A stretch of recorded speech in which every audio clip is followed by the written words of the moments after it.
Pois é, mestre Giovanni. E aí, começando agora março, né? E temos que acertar as contas com o Leão, a declaração do imposto de renda. Quais as principais informações para o pessoal aí que está se esquentando a máquina, né? Para fazer o acerto com o Leão? Silvio Lopes, primeiramente e novamente, uma satisfação estar participando do seu programa. Esse ano, de certa forma, começa um pouco mais tarde, em virtude do Carnaval, ser em março, não é? Mas no dia 22 de fevereiro de 2019, foi publicada a instrução normativa que trata do imposto de renda. Então, senhores telespectadores, se tiverem interesse, entrem no Google, digitem lá, Instrução Normativa Receita Federal, número 1871. Lá estarão as regras do jogo para o imposto de renda de 2019. Quais são e essa é a preocupação importante, quais são as principais alterações em relação ao ano passado? Por exemplo, foi reajustada a tabela do imposto de renda ou não? A tabela do imposto de renda é um problema muito sério, porque quando não ocorre o reajuste, na grande verdade, o contribuinte acaba pagando mais imposto de renda em virtude da inflação. Então, acaba sendo tributada a inflação. E faz alguns anos que não é corrigida a tabela do imposto de renda. Isso é uma forma de aumentar a arrecadação, de aumentar a tributação, uma forma inteligente, entre aspas, né, do governo. Ele não faz a correção, tu vai pagar, como diz, tu vai pagar a inflação.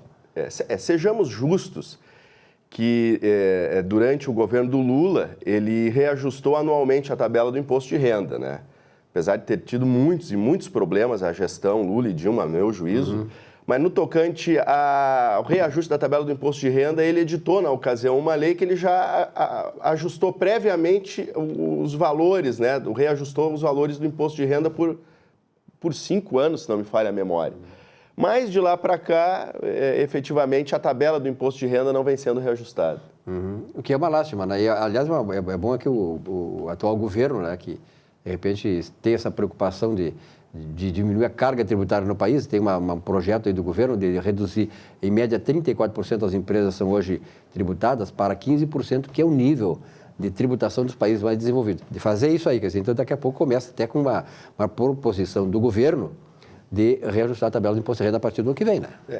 A meu juízo, o correto seria que o Congresso Nacional editasse uma lei na qual estabelecesse que a tabela do imposto de renda anualmente seria obrigatoriamente reajustada, através de um decreto do Poder Executivo, tendo por base o índice oficial da inflação. Então resolve esse problema. Assim como é o salário mínimo, né? Como são os proventos da Previdência Social. Boa ideia essa aí, né? O problema é o governo estabelecer isso, né? Veja bem, em tese, o Congresso Nacional ele é soberano no tocante às suas prerrogativas.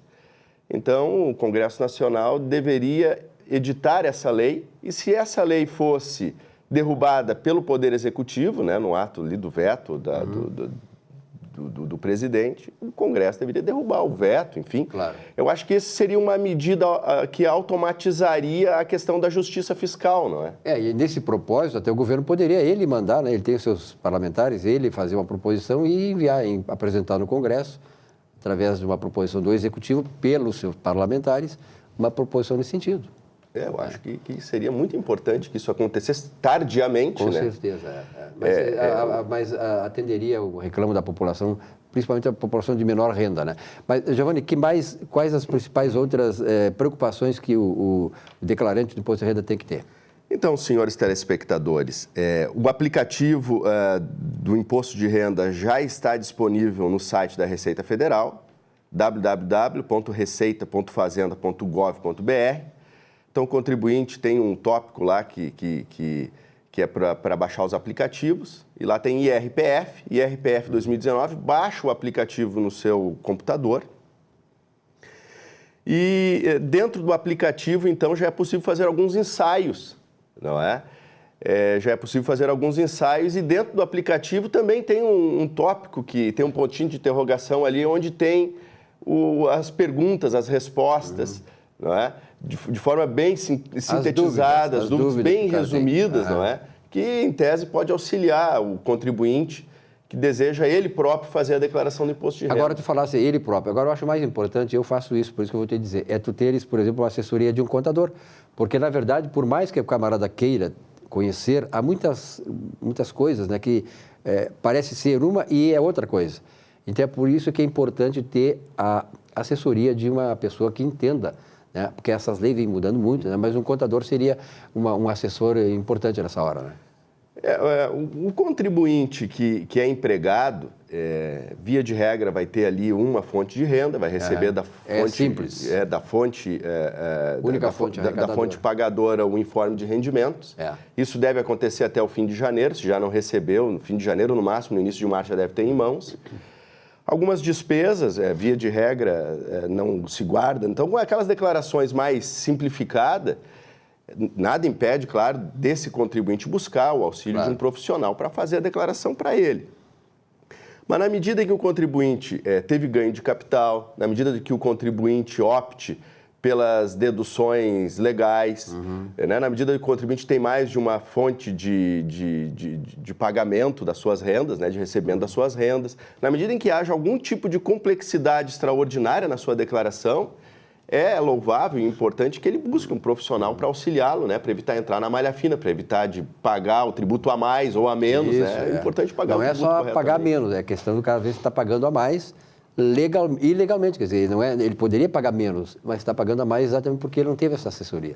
Nós já recebemos no nosso escritório algumas demandas de contribuinte que fizeram a sua declaração, né? Fizeram algumas opções concernentes a ganho de capital, venda imobiliária e alguns procedimentos especiais e constatamos, no final das contas, que o contribuinte acabou pagando erroneamente a mais, não é? Então, em alguns casos, é possível buscar administrativamente aí algum pedido de restituição, alguma retificação da declaração, mas em outros casos a opção é no momento do pagamento. Né? Ou da própria declaração do contribuinte, aí não tem mais como voltar. Agora, a Receita Federal mudou muito, né? Eu acho que sempre ela teve, assim, ela sempre tem uma boa vontade com o contribuinte, que às vezes o camarada faz alguma coisa sem querer, ele faz de maneira errada. Tanto para o seu prejuízo, quanto para o prejuízo da Receita Federal. Então, nesses casos, foi muito colocar isso aí. Vá na Receita Federal, entre em contato com a Receita, seja pelos aplicativos ou não, e tente, né? No caso, o cara pagou a mais, eu quero uma restituição. Certamente a Receita sempre teve essa sensibilidade, né? Quando não há má fé do contribuinte. Uma outra dica importante para os telespectadores é que no site da Receita Federal existe um material para consulta chamado Perguntão. E é um material bem rico em informações, é uma coletânea que advém dos questionamentos dos próprios contribuintes ao longo do tempo, nos plantões fiscais. Então, se os senhores tiverem curiosidade, digite no Google lá, Perguntão Receita Federal. Então, vai abrir um arquivo em PDF, né? A pessoa vai poder visualizar, e ali tem perguntas e respostas sobre diversos temas relacionados ao imposto de renda. Isso pode ajudar muito o contribuinte que deseja fazer a declaração do imposto de renda sem necessariamente o auxílio de um profissional. Mas, repito, né, em havendo dúvidas, em havendo procedimentos especiais, né, operações especiais que fogem da rotina, é muito importante buscar o auxílio de um profissional para lhe dar as melhores orientações aí para a entrega do imposto de renda. Muito bem, essas são as dicas que o Giovanni está nos trazendo nesta oportunidade, mas temos aí ao longo deste mês de março e ainda abril, para que ele possa esclarecer mais dúvidas. Então você pode aí, anota aí como é que entrar, fazer perguntas para o pessoal aqui conversando sobre contabilidade, né? O Giovanni e o Salésio. E você pode fazer essa pergunta até para lhe auxiliar nesta, né, declaração de imposto de renda para acertar o seu caso, né, acertar a sua vida com o leão do imposto de renda. Obrigado por hoje, viu, Giovanni? Então vamos nos próximos dias também preparar essas coisas bem como tu fizeste hoje, quer dizer, bem diretas, né, objetivas e aquelas coisas que realmente vão ajudar a você, telespectador, que é a razão de ser aqui desse próprio espaço, né, para ter uma declaração enxuta, justa e que você possa, aí, então, ficar em acerto com o leão de imposto de renda.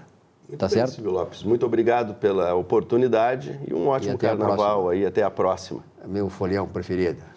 Um grande abraço, bom carnaval, tá? Vai ficar por aí? Eu vou para o litoral, mas vou ficar em casa, não vou fazer folia. Tá certo, vai se recompor, é bom recompor as energias. Né? Aliás, o carnaval não é só para fazer festa, né? O carnaval, muitas pessoas, eu acho que a maioria hoje, ela vai para fazer um repouso, para fazer relaxar um pouco, né? Porque as coisas começam mesmo a partir de março. Então, nesse espaço, obrigado, Giovanni, nesse espaço conversando sobre contabilidade.